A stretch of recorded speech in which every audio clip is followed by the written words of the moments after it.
Olá pessoal, tudo bem? Boa tarde. Eu sei que hoje é um domingo para muitos chuvoso. Aqui não só está com chuva, mas também com frio. Jundiaí não caprichou no feriadão prolongado do pessoal. Mas exatamente por ter bastante gente em casa que eu resolvi fazer esse contato hoje. Outro dia eu fiz uma enquete e coloquei duas ou três questões, e nessas questões que eu coloquei, vieram também algumas outras sugestões. Eu resolvi fazer, deixa eu apoiar meu celular aqui. Eu resolvi fazer para vocês as respostas, colocar aqui no nosso bate-papo as respostas dessas questões que servem não só para o pessoal que está online agora, mas depois para quem assistiu o vídeo. Eu acho que vai ser bastante útil.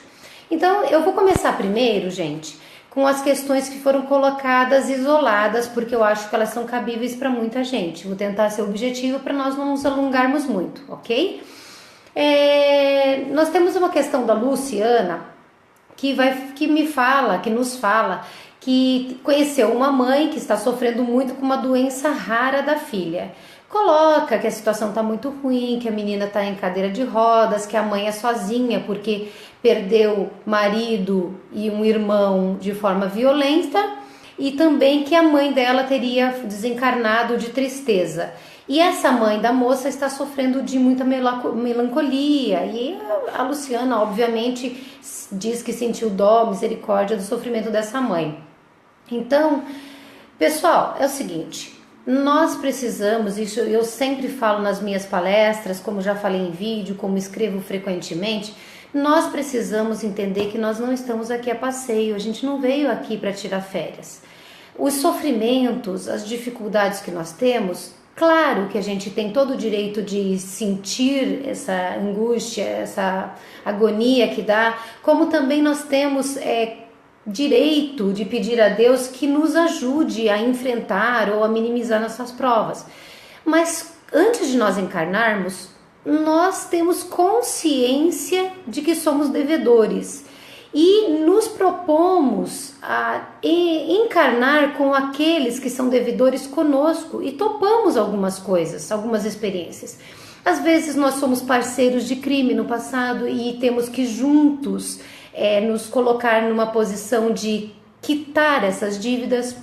Muitas vezes nós nem somos devedores, mas somos pessoas que amam os devedores e que topam nascer juntos para dar um apoio, para dar uma força, para dar suporte. Por exemplo, essa mãe, talvez ela tenha uma dívida e de viver essa experiência toda, essa expiação, de passar toda essa dificuldade de perder marido, de perder filho, de perder marido, de perder irmão, de perder até a mãe por tristeza.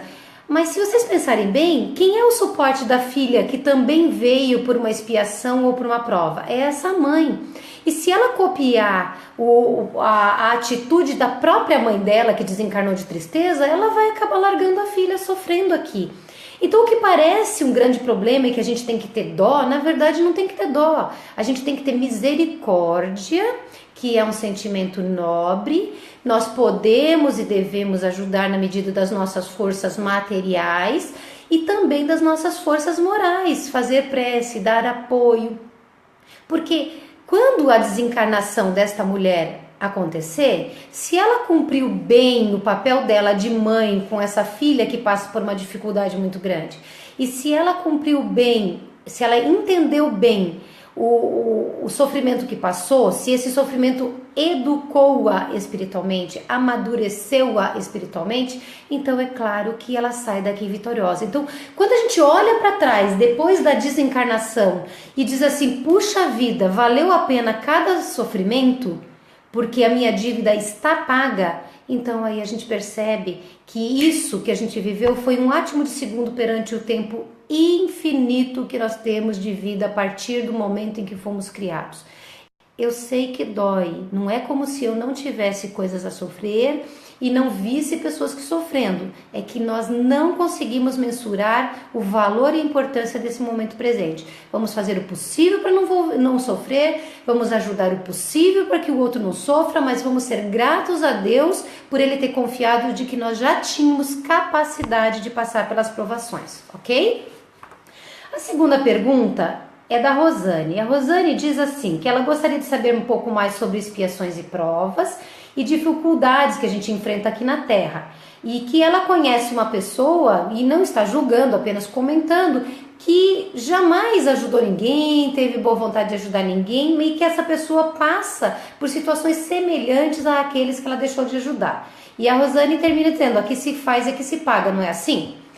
Bom, a lei natural, que está lá no Livro dos Espíritos, é a lei, ela é explicada num contexto bastante amplo, assim, não é uma lei específica, ela é de causa e efeito. A lei de causa e efeito, ela não é a lei do olho por olho, dente por dente, nem a pena de talião.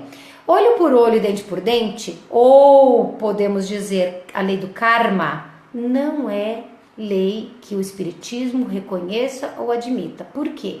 Porque o karma, olho por olho, dente por dente, pena de talião, significa o seguinte: significa que nós fizemos alguma coisa errada ou fizemos o mal e este erro, esta maldade voltará na mesma intensidade contra nós, tá? Não é essa a lei de causa e efeito ou a lei de ação e reação que o Espiritismo explica.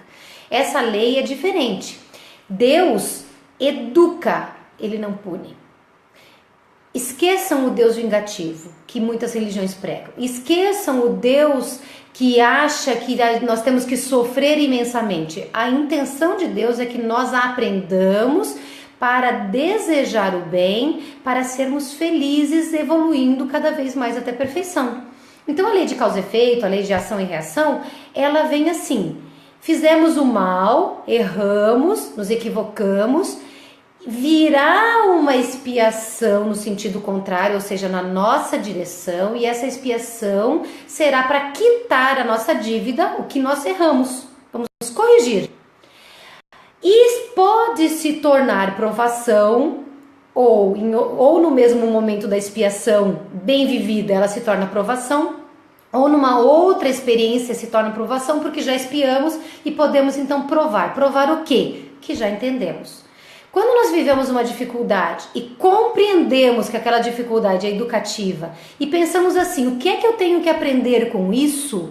Nós acabamos amadurecendo a ponto de não necessitarmos que a dor venha na mesma proporção. Tem uma história que é psicografada pelo Chico Xavier. Eu agora não vou pensar e não vou me lembrar de cara qual é a obra, mas é a história do Saturnino. E basicamente conta o seguinte, que Saturnino numa encarnação, nessa encarnação ele era espírita, um trabalhador da luz, incansável no centro, assim, a história diz que ele era espírita, ele podia não ser espírita, tá? Mas diz que ele trabalhava bastante, era uma pessoa muito bondosa, muito generosa, todo mundo gostava dele, era um ótimo colega, e numa encarnação anterior ele tinha sido feitor de escravos, e um escravo tinha cometido um erro, e o feitor, que foi um personagem anterior da encarnação de Saturnino, pegou esse escravo, que provavelmente estava roubando, alguma coisa parecida, e colocou o braço do escravo até a metade dentro da moenda de cana. E, obviamente, isso triturou o braço do escravo, e quando o Saturnino desencarnou naquela vida de feitor, tudo que ele via era o sangue misturado com o caldo de cana. E aquilo traumatizou tanto este homem, esse espírito, que ele decidiu se transformar. Foi a dor a motivadora da transformação dele. Mas é claro, existe a educação que a experiência dá, mas existe a expiação. Ele cometeu um erro, ele não tem que colocar no lugar? Então, ele resolveu colocar no lugar, perdendo o braço. E não, isso, gente, não levem como ao pé da letra, que todo mundo que acontece alguma coisa, por exemplo, perder o braço é porque triturou o braço de alguém. Não é bem isso, tá? Mas ele resolveu quitar a consciência dele, perdendo um braço num acidente de trabalho. Bom, trabalhando, ele perdeu sofreu um acidente e não perdeu o braço. Quando ele foi para o médico com o braço machucado, ele perdeu apenas um dedo. Ficou muito triste, muito caído, todo mundo questionando por que razão que Saturnino tão bom sofreu aquela expiação. Quando ele volta ao trabalho mediúnico, na casa espírita onde ele estava, ele recebe uma mensagem do seu mentor que conta essa história que eu acabei de contar para vocês. E diz assim: Saturnino, por causa da misericórdia divina e do seu aprendizado, você, sendo trabalhador da luz, sendo trabalhador do bem, não precisou perder o seu braço, bastou perder o dedo. Percebe como é diferente da lei de causa, da pena de talião e é a causa e efeito? A causa e o efeito, ele machucou, ele foi machucado. Na mesma coisa que ele fez, só que a proporção modificou, porque o amor acabou por ensiná-lo, porque o trabalho acabou por mostrar que ele estava se educando, ok? Então, essa questão de não ajudar ninguém, realmente a vida trará de volta aquilo que a gente deu. Pode ser na mesma encarnação, pode ser em experiências posteriores, pode ser na mesma proporção porque a pessoa não aprendeu nada e pode ser em proporções diferenciadas de acordo com aquilo que a gente já compreendeu, ok? Antes de ler a terceira pergunta, quero dar um oi para todo mundo. Eu confesso para vocês que eu não estou prestando atenção, porque fica muito rápido, fica dando oi, atrapalha, alonga o vídeo, mas depois eu vou ler tudinho, vou curtir tudinho e o que for necessário eu venho a responder, tá bom? Então, boa tarde para quem tá aí, muito obrigada pela audiência de vocês. A Rosângela perguntou, diz que gostaria de saber quando uma pessoa desencarna de uma forma repentina. Por exemplo, se ela acontece um homicídio contra ela, pelo que eu entendo. Se essa pessoa pode ficar no meio da família ou algum espírito superior vem buscar o desencarnado. Gente, o desencarne, eu vou dizer que é via de regra, tá? É sempre assessorado por bons espíritos. Dependendo do grau de afinidade espiritual da pessoa que desencarnou. Obviamente podem ser maus espíritos, desafetos ou parceiros de interesses que venham buscar. Mas sempre o desencarne tem a assessoria dos bons espíritos. Só que os bons espíritos, gente, e isso a gente sempre fala no meio espírita, eles não obrigam, porque Deus não obriga ninguém a nada. Deus não obriga a ser bom, Deus não obriga a ser de religião alguma, Deus não obriga a fazer caridade, Deus não obriga a nada. O que Ele quer é que nós nos conscientizemos para decidir por vontade própria fazer o que é certo, ok? Então, se a pessoa desencarna brigada, ela pode... aconteceu, brigamos, foi um problema, fica chato para quem desencarnou, fica chato para quem ficou aqui, tristeza, culpa, arrependimento e outras sensações que não são tão boas. Só que se a pessoa que desencarna é uma pessoa boa e ela percebe que desencarnou, o que ela vai fazer? Ela vai embora com quem a veio buscar, mas ela só vai embora com quem a veio buscar se ela merece e se ela deseja. Se ela quiser ficar, infelizmente ela vai poder ficar, tá? E ela pode ficar no meio da sua família? Pode. Alguns ficam não por maldade, não porque brigaram, ficam porque, por exemplo, não perceberam que desencarnaram. São muito materialistas, são muito apegados à vida carnal, nunca se prepararam para o dia que vai chegar para todos nós. E por causa disso ele não percebe e fica aqui. Aí, vamos dizer, desencarnou, fala: e aí, Vânia, tudo bem? Aí eu não escuto, porque eu não sou médium ostensiva. E ele fala: poxa, a Vânia tá mal educada, não quer falar comigo, aquela briga que a gente teve ainda não esqueceu. E aí ele vai ficando.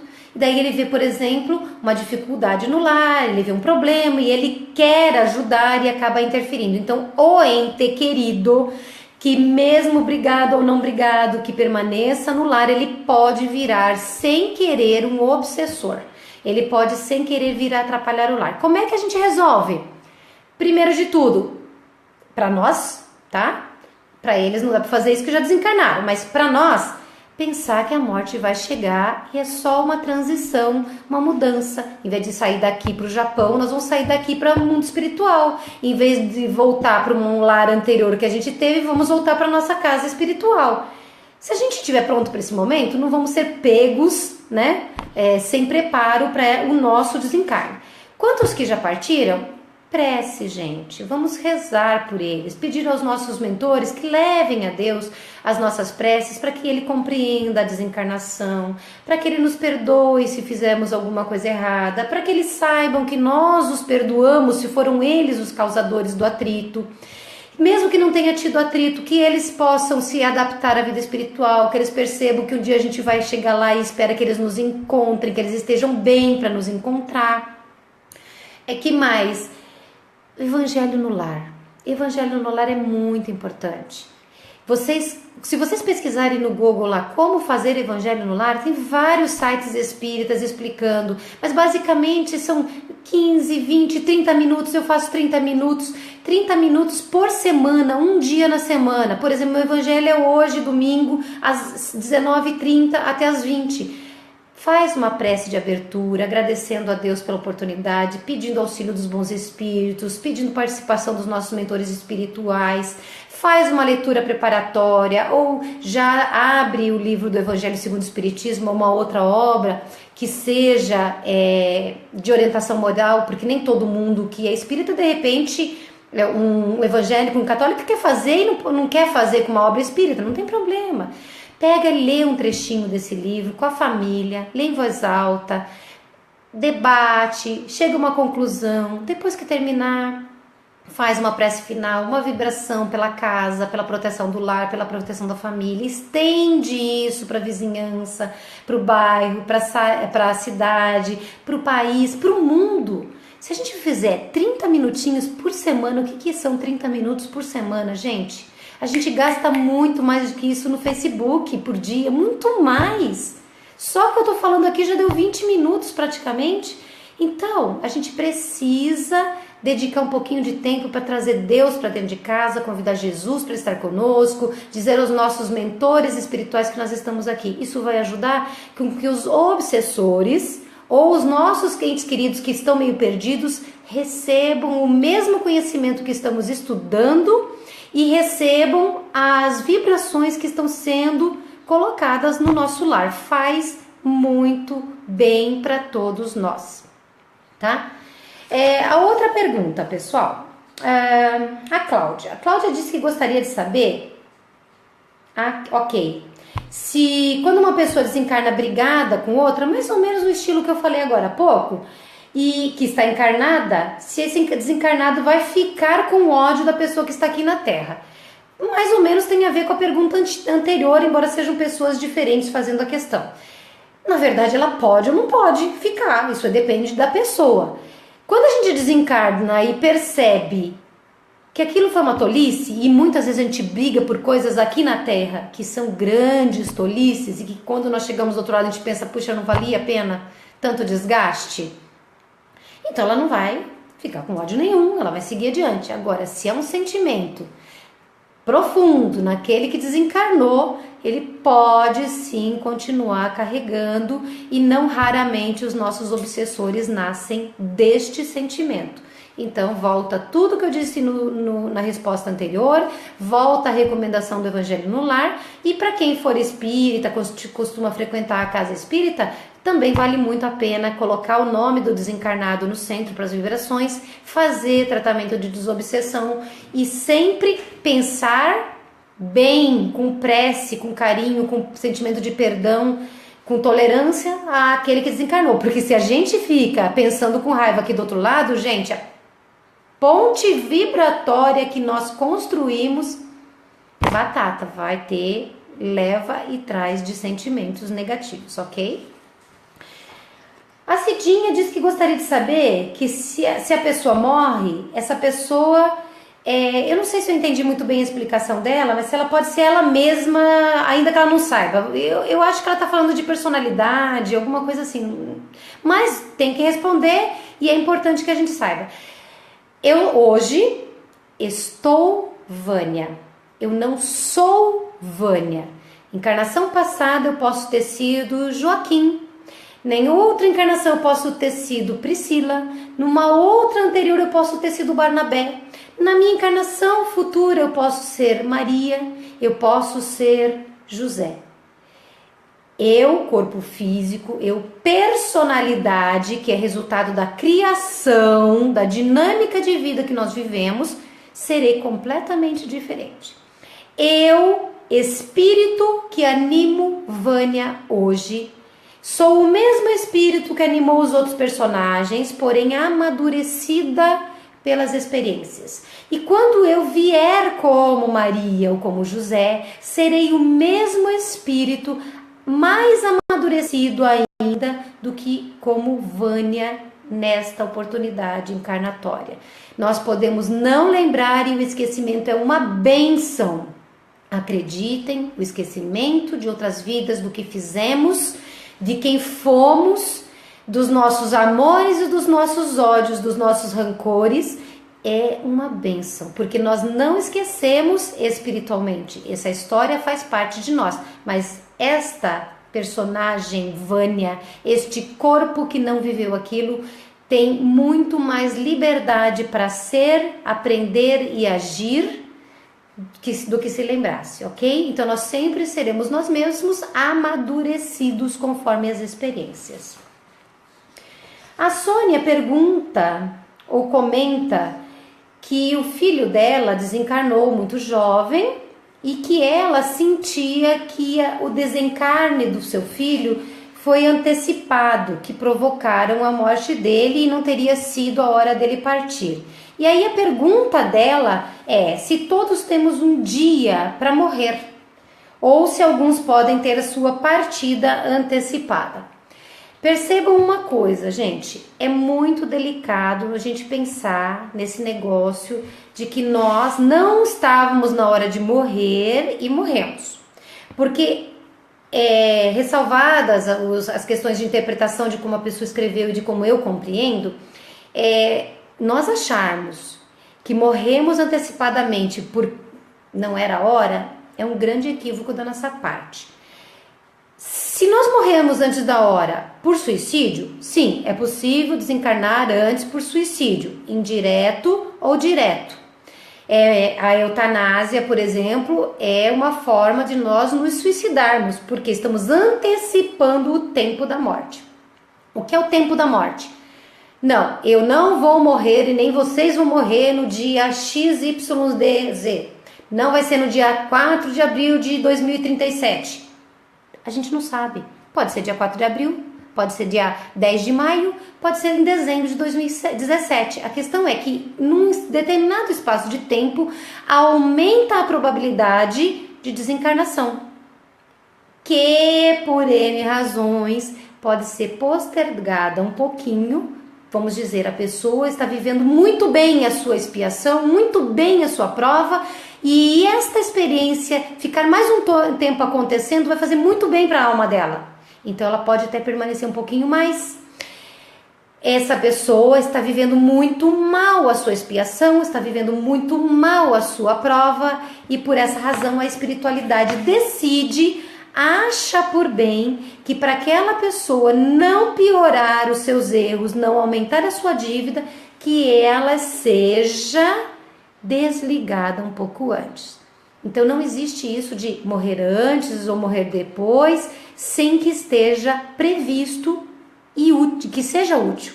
Fora esse suicídio, tá? Não estou falando do suicídio. Aliás, a questão do suicídio tem sido muito perguntada.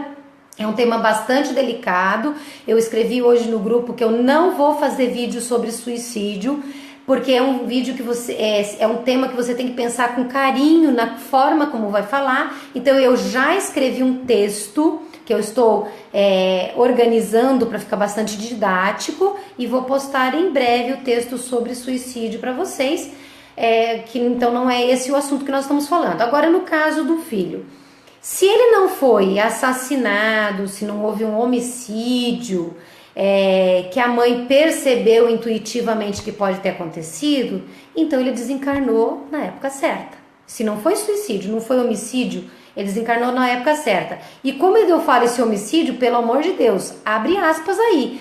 Por quê? Jesus disse, há de vir o escândalo, mas ai daquele através de quem o escândalo vier.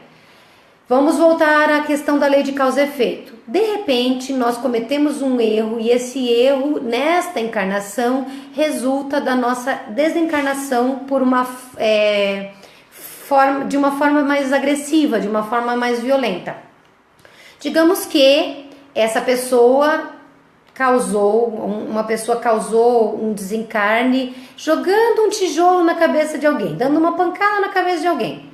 Aí alguém que está vivendo a prova, ou a expiação, melhor dizendo, de ter que resistir ao crime, passa pelo caminho daquele que tem que viver a expiação. Se o primeiro resiste e não comete o crime, que é o objetivo da prova dele, da expiação dele, resistir àquele momento, esse daqui, que deveria desencarnar de uma forma agressiva, violenta, porque foi causador disso no passado e precisa sentir na pele o que fez alguém viver, ele não vai desencarnar assim? Vai. Tá passando um dia na calçada, dá uma chuva forte, a telha solta, cai em cima da cabeça dele. Há de vir o escândalo. A telha caiu e quitou a consciência dele porque ele sentiu a dor que um dia ele fez sentir, mas não precisou de ninguém para fazer aquele escândalo. Há de vir o escândalo, mas ai daquele que daí vai ter a sua própria cota de ação e reação para cumprir, para pagar, não precisa de ninguém para fazer isso.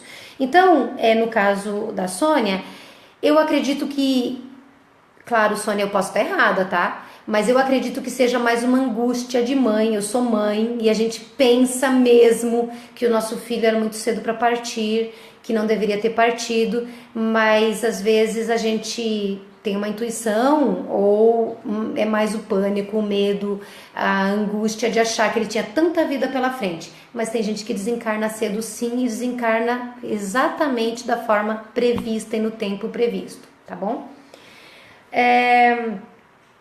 A Clossi faz várias perguntas. Ela quer saber, de forma geral, como é que é a vida das pessoas que partem deste plano da encarnação, desencarnam.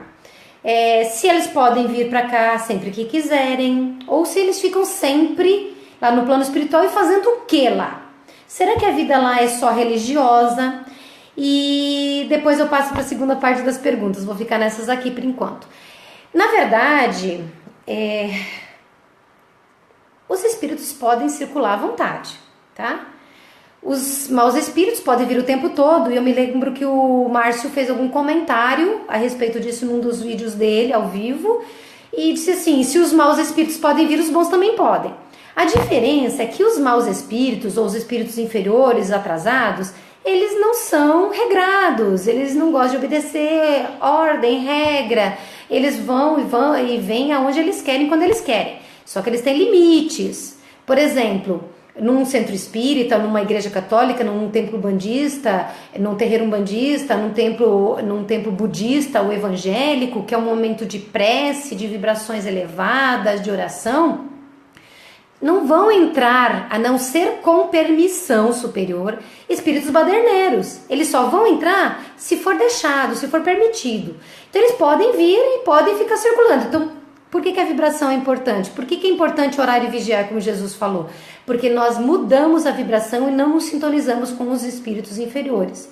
Agora, os bons espíritos, eles também podem, eles ficam aqui. Vocês duvidam que ao lado de vocês que estão assistindo, concentrados, prestando atenção, o seu mentor está do lado? Os espíritos familiares que são protetores do seu lar, que respondem ao espírito protetor, o mentor espiritual, não estão sentados com vocês dizendo na orelhinha de vocês, está vendo isso aí que ela disse? Isso aí é para pensar, isso aí é para estudar, isso é importante.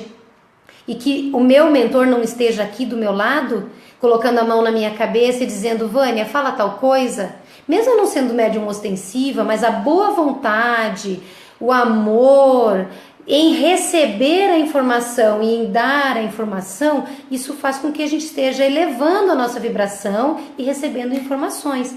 Então, eles podem fazer isso sim, eles estão aqui o tempo todo nos orientando, nos ajudando, eles só não decidem por nós. Não adianta pedir para o Márcio ou para qualquer médium responder se vai ganhar na loteria, porque ele não vai falar. Primeiro, porque ele não sabe, e segundo, que mesmo que ele perguntasse para os espíritos bons não diriam. E se os espíritos inferiores quisessem dizer, eles não poderiam dizer, porque existem regras, tem limite para as coisas. A gente só anda acompanhado com aqueles espíritos com os quais sintonizamos. Os bons espíritos respeitam a nossa liberdade, tomam cuidado com a nossa privacidade e não forçam a barra conosco. Os maus espíritos não tomam cuidado com nada disso, tentam forçar a barra conosco, mas ainda assim eles precisam ter limites que são impostos. E o resto da pergunta da Clocy é se, por exemplo, ela desencarnar e o marido dela já estiver reencarnado, quem foi marido dela aqui, ou não sei se, acho que o marido dela já está desencarnado, pelo que eu entendo, se ela nunca mais vai conseguir vê-lo, e se ele reencarnar e tiver outra companheira? Bom, são duas questões. A primeira, nós construímos grupos de afinidade espiritual. Embora sejamos todos irmãos, todos podemos construir afetos que vão durar por toda a imortalidade da gente. A tendência é nós caminharmos sempre com os mais próximos, os mais afins. Então, se todo mundo evolui mais rápido, quem fica muito para trás pode perder essa afinidade, essa conexão. Mas isso também depende, porque tem gente que espera, né, para evoluir, para trazer aquele que ficou retardatário conosco. Então, um está encarnado, outro desencarnado. Vocês acham que nós não temos desencarnados que nos amam, com os quais nós fomos, dos quais fomos marido, ou fomos mulher, ou fomos mãe, ou fomos filhos no passado e não estão do lado de lá? Quando a gente chega do lado de lá, a gente reencontra. E se quando nós chegamos do lado de lá eles estiverem aqui? Ok, nós é que vamos vir visitá-los, nós é que vamos vir protegê-los, nós que vamos vir orientá-los, nós que vamos recebê-los quando eles desencarnarem, porque se há amor, se há afinidade, se há afeto sincero, honesto, nós não nos perderemos. Agora, se ele arranjar uma mulher, ele arranja uma mulher aonde? Ou se ele nascer mulher e arranjar um marido, aonde que ele arranja? Na encarnação. Nós casamos com muita gente, nós fomos companheiros de muitas pessoas, nós somos mães e pais e irmãos de pessoas que fizeram diversos papéis na nossa vida, nós não estamos presos a ninguém. Talvez o meu marido de hoje tenha sido meu filho, talvez o meu filho de hoje tenha sido minha mãe, ou meu pai, ou meu marido. Gente, não se importem com essa questão material. Isso aqui é roupa. Eu tô com frio agora porque eu tô com essa blusa, mas até agora há pouco eu não tava com ela. Isso a gente troca, entende? A gente substitui. Mas é só forma, é só aparência. Nós precisamos entender os valores que ficam. Não são esses os valores que ficam. Nós não temos alma gêmea, a alma gêmea não existe, porque ela dá a entender que somos incompletos sem alguém, nós somos inteiros, nós somos completos, a gente não precisa de ninguém, nós queremos ter alguém e alguém com quem nos afinizemos e que a parceria nas diversas encarnações vai fazendo que o amor não só nasça, mas como se desenvolva, se amplie. Eu conto para vocês uma coisa que eu amo lembrar. Certa vez eu sonhei com um padre e eu me lembro que eu dei um abraço tão gostoso, tão cheio de amor naquele padre. Ele estava vestido como se fosse um franciscano, assim, eu não vi o rosto, mas quando eu abracei, eu senti um amor tão grande, mas tão grande, mas tão grande, e eu só disse assim, encostado no rosto dele, na orelha dele, eu disse assim, eu estava com saudade, e ele respondeu, eu também. E dali para diante, a única coisa que eu recordo é que a gente saiu conversando, não lembro dos assuntos, saímos conversando de braços dados. Gente, tem coisa mais linda do que recordar, nossa, me dá até emoção de falar disso, da gente recordar de uma alma que a gente ama, sei lá de que jeito, que importa. Do lado de cá a gente tem amores puxados para a área sexual, para a área afetiva, mas lá é tudo amor, não tem essas divisões que a gente faz aqui, tá bom? Vamos lá, a Mônica. A Mônica escreveu agora há pouco, quando eu estava encerrando a questão da enquete. Ela diz que sonhou hoje com a mãe dela, que está desencarnada há 10 meses e que não está nada legal hoje, né, Mônica? E que ela está cheia de saudade e que ela se sente morrendo por dentro. É um sentimento bastante dolorido mesmo, não é? E toda vez que vai chegando perto da data de aniversário, de completar meses que a mãe desencarnou, ela fica muito abalada, ela fica muito alterada, e que hoje, especialmente, a Mônica queria morrer para estar perto da mãe. Mônica, querida, tirar a tua dor não dá, tá? Mas pensa um pouquinho, isso vale para todos vocês que perderam entes queridos. Quando a gente pensa em alguém, é como se a gente escrevesse uma carta. Cada palavra dessa carta, ou desse e-mail, ou desse SMS, ou desse WhatsApp que a gente manda, ele chega lá, exatamente como a gente escreveu. Só que a pessoa tá com a conexão ruim, sabe? Se vem falar comigo que não sou médium ostensivo, eu posso sentir algumas coisas, intuir algumas coisas, mas não vou escutar. Então a gente manda uma comunicação pro lado de lá. Agora inverte. Não somos nós que estamos aqui e eles que desencarnaram. Somos nós que desencarnamos e eles estão mandando carta para nós. Comunicação. Aí nós escutamos, ou melhor, lemos a correspondência assim: eu estou desesperada. Eu não aguento viver sem você. Eu quero morrer para te ver. Por que Deus foi injusto? Eu não aguento mais. Eu não sei se vou conseguir. Presta atenção. Se você lesse esta carta, como é que você ia se sentir? Imagine, no caso da Mônica, a mãe dela escutando ou lendo isso. É exatamente assim que acontece. Porque o pensamento não tem limite, ele vai até o fim do universo. E todas as pessoas que têm afinidades se conectam pelo pensamento. E quando a gente faz essa comunicação mental, através do nosso sentimento, através daquilo que estamos conversando mentalmente, o que acontece? A pessoa recebe. Como é que a mãezinha, querida Mônica, se sente quando você se sente assim? Você não acha que a sua mãe ficaria muito mais feliz se ela pensasse assim: a Mônica tem saudade de mim assim como eu tenho dela. Mas eu sei que a minha filha confia em Deus e sabe que eu tô viva. E sabe que eu tive que vir embora. E que eu tô cuidando para que ela, quando chegar aqui, seja recebida por mim. Ela vai ver que eu tô bem, ela vai ver que eu estou feliz, ela vai ver que eu aprendi muitas coisas e que eu não esqueci dela nenhum minuto. Que eu a amo exatamente como era antes. Não pense na data da morte como uma data infeliz. São só datas, são só dias, são só números. Todos os dias o afeto existe, todos os dias o amor existe, todos os dias nós nos comunicamos com quem partiu. Então, pode chorar, não tem problema, pode chorar. Saudade, gente, machuca um pouco. E a gente não pode tirar isso da gente como se fosse uma pedra que a gente não quer carregar. Mas lembrem-se de agradecer a Deus pelo tempo que conviveram. Lembre-se de agradecer que foi uma boa mãe, um bom pai, um bom amigo, um bom irmão, um bom filho, que a gente teve a oportunidade de abraçar, de amar, de cheirar, de conversar, de trocar ideias. Lembre-se que eles não estão longe, que às vezes, enquanto você está chorando, dependendo da condição do desencarnado, ele está do seu lado, te abraçando, dizendo: não chora não. Se for de tristeza. Se for de saudade, às vezes você está chorando exatamente porque ele veio te ver, te abraçou. E você, com a mediunidade que todos temos, que é intuitiva,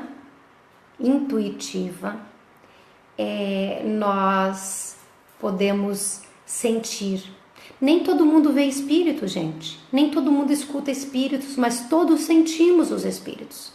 Agora, se você vê espírito, vai notar que tem mediunidade. E se tem mediunidade, aonde que você vai compreender o que é a mediunidade? Como é que você vai lidar com a mediunidade?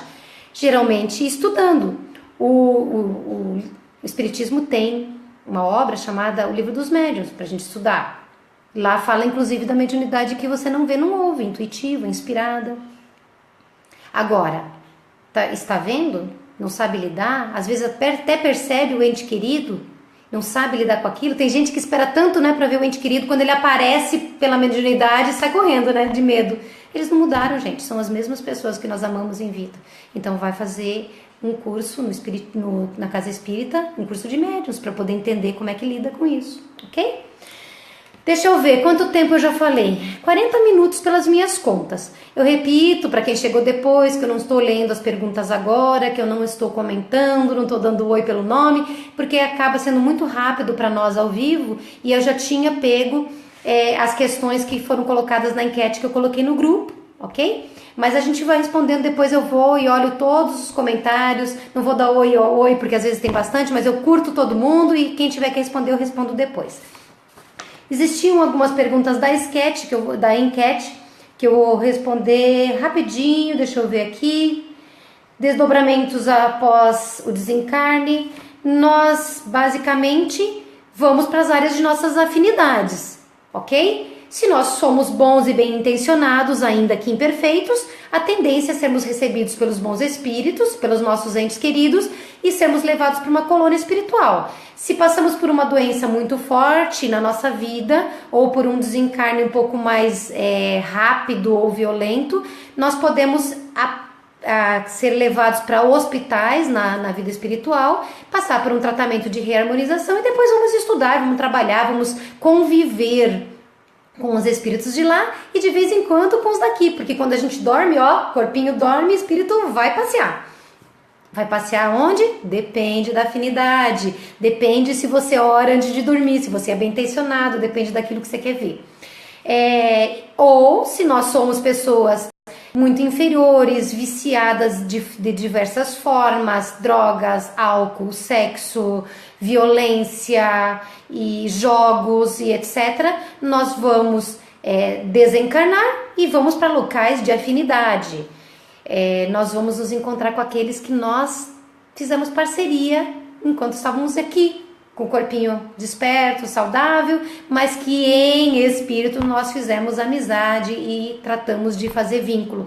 Então nós vamos ou para a colônia espiritual, para uma região mais elevada, melhor, que vai nos ajudar, ou nós vamos cair nas zonas umbralinas. Gente, pense bem, zona umbralina não é o lugar onde qualquer um de nós quer ir, mas tem muito trabalhador da luz lá, viu? Sabe por quê? Porque tem muito necessitado se curando lá, se curando das suas mazelas espirituais, dos seus equívocos, e quando eles têm um vislumbre de arrependimento, quando eles fazem somente o nome, colocam o nome Deus na boca deles, que o coração acompanhou esse nome, eles já são resgatados, são apoiados. Então, vamos vibrar para que a gente não caia nesse lugar e para que os nossos entes queridos não caiam. Mas se nós cairmos, sempre nos lembremos do nome de Deus.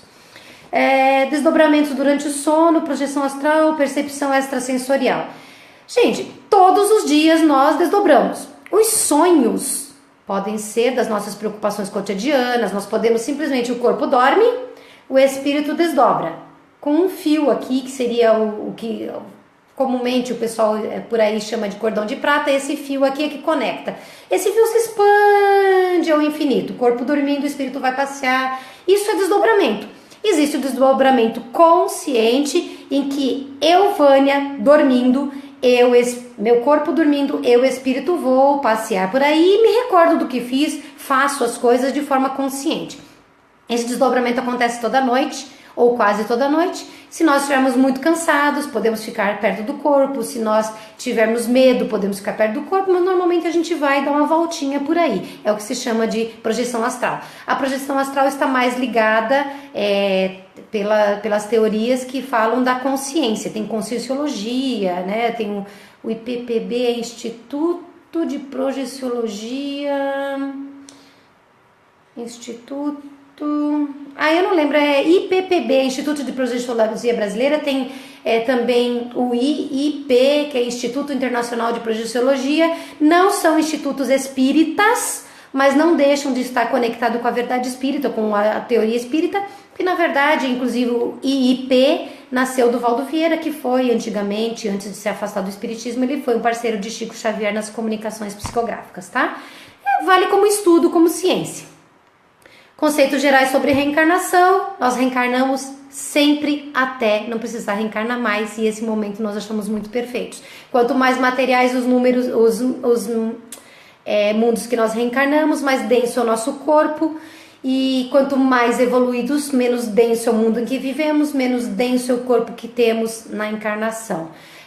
Chegam a haver mundos que são tão evoluídos que, apesar de nós precisarmos reencarnar, ou seja, descer do plano espiritual para o mundo físico, esse mundo físico é tão sutil que é como se nós não tivéssemos o corpo material, somente o perispírito. Lembrando que eu sempre explico também aí no grupo e para os meus ouvintes nas palestras e nos meus textos, que o perispírito é o intermediário entre o espírito, centelha de luz, de energia, e o corpo físico. É um corpo intermediário que não é espírito e também não é a matéria densa do corpo. Então, praticamente o corpo físico desses seres tão evoluídos é igual ao nosso corpo perispiritual, tá bom? Gente, não vou falar sobre expiação e transição planetária, porque não dá tempo de falar agora, é um assunto um pouquinho mais demorado. E tem uma pergunta que foi colocada na enquete depois, que é: mesmo desencarnando tão cedo como crianças, seria para ensinar os pais, elas escolhem os pais no plano astral? O Márcio respondeu essa questão no outro vídeo dele, falando que normalmente é provação para os pais. Eu diria, talvez um pouco mais do que o Márcio, não só provação para os pais, que talvez não tenham dado determinado valor à maternidade, à paternidade, aos cuidados com a sua prole, mas também pais amorosos, pais carinhosos, pais queridos, almas amigas que disseram: esta alma precisa passar por uma experiência curta de encarnação para completar algo que não terminou de fazer, ou para concluir uma vida que não foi concluída através de um suicídio na encarnação anterior. E eu, que amo tanto esta alma, este espírito que virá, aceito sim ser seu pai ou sua mãe para ajudá-lo. Então não é só, na minha opinião, tá? Eu não sei se o Márcio chegou até a completar essa ideia, se não completou, estou completando, de que nós tenhamos a prova ou a expiação de perder o seu filho muito novo. Mas também topamos, por outro lado, podemos ter topado a experiência de perder um filho cedo, porque ele precisava passar por uma experiência curta e precisava de alguém que o colocasse no mundo. E por amor, nós aceitamos fazer isso. Aquele filme As Mães de Chico Xavier é muito esclarecedor nesse sentido, fala muito da perda dos filhos pelas mães. Vale a pena assistir o filme, que está disponível inclusive na internet. E se eles escolhem os pais, gente, antes de encarnar a gente escolhe primordialmente aquilo que mais temos que viver. Agora, é fato que a gente pode escolher os nossos pais, claro, antes da gente encarnar, e eles podem já estar encarnados quando a gente faz essa negociação. E aí, topa ser meu pai e minha mãe? Legal, topo. Um pouco antes da reencarnação, né, da gravidez, os espíritos vêm dizendo assim: olha, nós vamos preparar você, mãe, você, pai, para receberem esse espírito. Lembra que tá combinado? Tem gente que recua, tem gente que não aceita, tem gente que comete o aborto, né, perdendo uma grande chance de reatar laços com desafetos, de reviver laços de afetos profundos com alguém que já amam, né? E então acontece. Então normalmente é feito antes essa programação, e não são só os filhos que escolhem quem vão ser seus pais. Os pais têm que aceitar. Então se você nasceu é porque seu pai e sua mãe aceitaram você. Se eu nasci é porque meu pai e minha mãe me aceitaram, e assim por diante. E a outra pergunta também não vou responder, foi uma pergunta que eu coloquei na enquete porque eu acho importante, no outro momento eu venho responder, que é se o espiritismo se confunde com outras religiões. Agora, gente, falei bastante, tá? Eu quero muito agradecer a presença de vocês aqui. Sei que quando nós ensinamos alguma coisa para vocês, outras dúvidas surgem. Coisas que vocês não tinham nem pensado. Aliás, foi alguém que falou isso no grupo, que eu achei super legal. A pessoa disse assim, nossa, eu pensei tantas coisas novas, né, que eu nem tinha nunca pensado e surgiram tantas outras dúvidas. É verdade, surgem mesmo muitas outras dúvidas. Isso é legal, porque significa que a gente está aprendendo. Então, não se preocupem se de algo que eu falei nascerem outras dúvidas, podem escrever, a gente vai respondendo, algumas coisas nos vídeos, algumas coisas vamos escrever mesmo, né, para vocês. O importante, e isso é uma alegria para mim, é que nós não estamos mais só nos preocupando com efeitos, com a questão mediúnica. Tem muita gente que procura o espiritismo só por causa disso. Nós estamos aqui também estudando.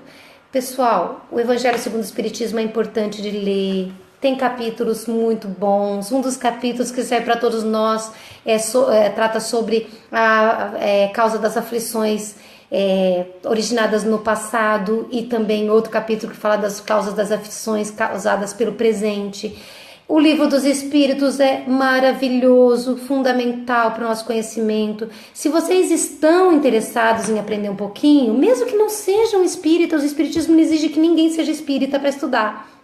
Então, procure conhecimento, sabe? Vai facilitar demais a nossa vida, a nossa experiência aqui na Terra, se nós entendermos o que estamos fazendo aqui, se nós compreendermos por que nascemos, porque existem tantos momentos de dificuldade, alguns momentos de alegria, de paz, por que existe dor, por que existe doença, por que existe pessoas que vivem tão bem, outras tão difícil, outras morrem cedo, outras desencarnam tarde. A gente vai encontrar respostas. Se você sabe a resposta para tudo isso, não fica mais fácil viver? Fica, não é? Então, nesse momento eu me despeço de vocês, deixando um grande beijo, um grande abraço, que vocês fiquem bem. Se restaram dúvidas, reafirmo que vamos responder todas as questões e que Deus abençoe e ilumine a cada um. Obrigado de verdade por vocês estarem aí. Um grande beijo no coração. Tchau!